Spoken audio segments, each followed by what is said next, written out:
Pourquoi autant de Français décident-ils de changer de nom ? Merci d'avoir posé la question. C'est un réel changement dans notre société. Depuis le 1er juillet 2022, la procédure de changement de nom s'est simplifiée. Depuis, 40 000 personnes ont décidé de sauter le pas. À titre de comparaison, la moyenne était de 3 000 demandes de changement de nom par an, selon les chiffres communiqués par le ministère de la Justice. Comment se passait la procédure avant la loi ? Avant la loi de juillet 2022, la procédure de changement de nom était longue et fastidieuse. Lorsque l'on se rend sur le site du service public, on se rend compte que si une personne majeure voulait prendre le nom de sa mère, par exemple, cette dernière devait réunir des dizaines de documents afin de prouver qu'elle avait été seule à s'occuper de l'enfant pendant toute sa minorité. Cela englobe des attestations de médecins de famille, des différentes directrices d'école, de centres aérés, etc. Et ce n'était pas gratuit. Il fallait prendre un avocat, payer des frais d'enregistrement ou encore des frais d'huissier. Et aujourd'hui, c'est mieux ? Aujourd'hui, depuis la loi 2022 relative au changement de nom issu de la filiation, il n'y a pas d'argent à débourser, ni de pièces justificatives à fournir. Chaque personne peut prendre le nom de sa mère, de son père ou même des deux si il ou elle le souhaite.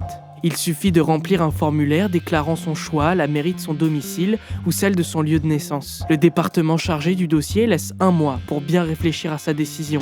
Une fois le délai écoulé, on revient pour confirmer son choix. La mairie enregistre ainsi le nouveau nom et la personne peut refaire ses papiers d'identité avec son nouveau patronyme. Cependant, petite particularité de la loi, on ne peut changer de nom qu'une seule fois dans sa vie. Mais pourquoi autant de personnes ont envie de changer de nom ? Eh bien, pour certaines personnes, le nom de famille est un fardeau. C'était déjà le cas en 1985, comme le prouvent ces archives de l'INA. Labite, c'est un nom difficile à porter. C'était beaucoup plus difficile, si vous voulez, quand j'étais beaucoup plus jeune, j'étais enfant, scolaire, etc. C'est beaucoup plus difficile. Mais au-delà de la souffrance des plaisanteries, un nom détient une valeur hautement symbolique. Caroline Klein, 26 ans, a décidé de changer de nom car elle n'a jamais connu son père, homme qui les a abandonnés, sa mère et elle, à la naissance. Elle explique au micro de France Info : C'est une manière de lui dire « Merci maman, je m'appelle comme toi aujourd'hui ». Porter ce nom, ça veut dire beaucoup de choses, c'est un hommage.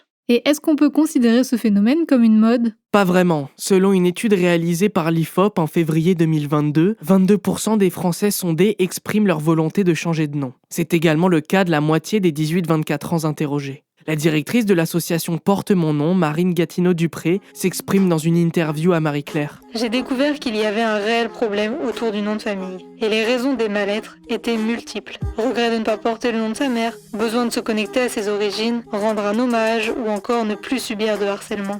Voilà pourquoi autant de Français veulent changer de nom de famille aujourd'hui. Maintenant, vous savez.